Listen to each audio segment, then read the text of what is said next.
Orpheus was the greatest musician the ancient world ever produced. And on his wedding day, his bride Eurydice died from a snake bite before the celebration even ended. Here's a question worth sitting with. What's the one thing you were told not to check, that you checked anyway the moment it mattered most? We assume that the hard part of recovering something, money, trust, health, a relationship, is the climb itself. We prepare for the climb. We respect the climb. But there's a specific failure that doesn't happen during the climb at all.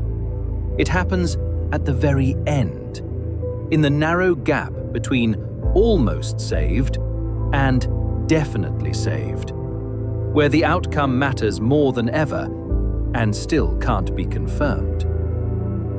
Orpheus's music could bend the rules of the world. Rivers slowed to listen. Wild animals lay down beside prey they should have hunted. So when Eurydice died, he did what no living person was supposed to do.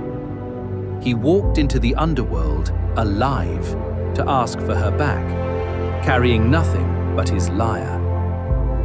Charon, who ferries only the dead, carried a living man for free because of a song. Cerberus lay down and let him through.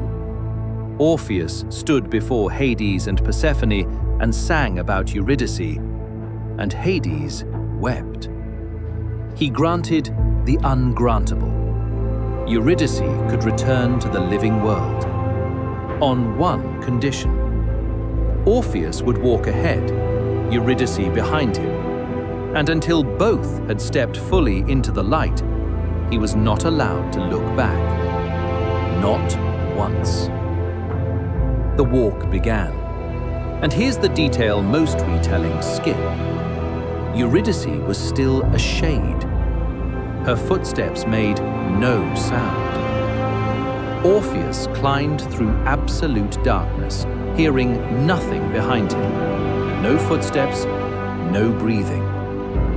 Every stride was an act of trust in a promise he could not verify. And the doubt grew.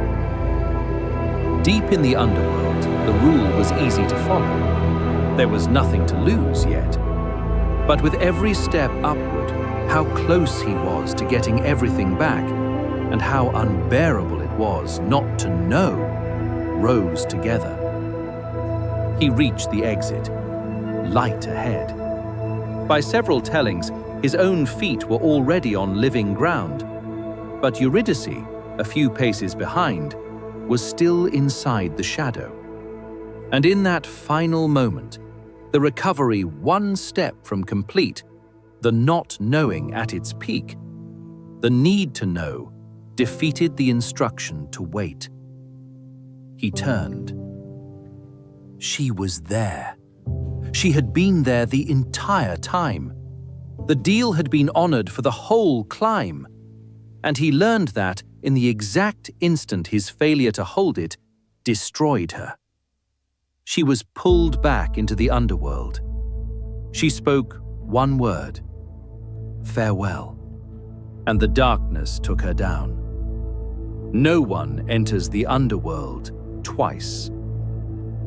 The loss he had almost completely reversed became permanent, not because of the snake, not because of Hades, but because of a single glance taken to confirm the recovery was real.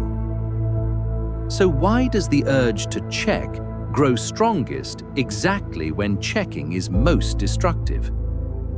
Here's what's actually happening. A loss that's almost recovered creates a specific tension. The outcome matters enormously and still can't be confirmed.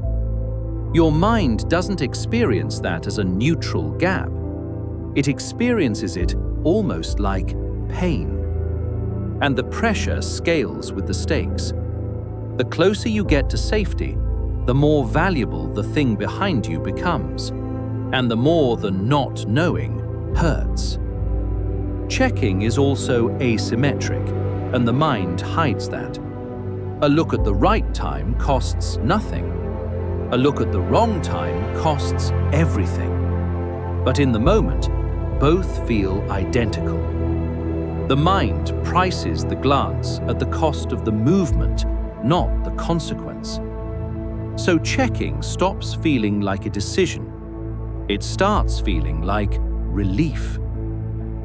Here's the whole pattern in one line.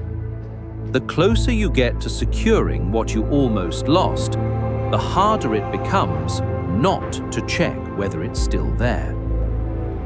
Orpheus isn't a metaphor for this. He's the first version of it. You don't need a myth to see this. It shows up anywhere checking interferes with the thing being checked. Someone rebuilding trust who demands reassurance one more time.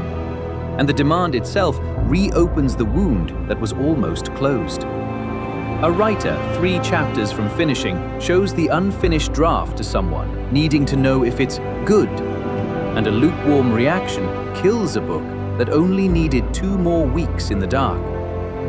A patient recovering well starts obsessively monitoring every small fluctuation, and the anxiety of constant checking undoes the calm the recovery depended on.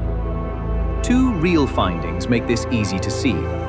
An economist named Terence O'Dean examined 10,000 real brokerage accounts, actual trades made by actual people with their own money.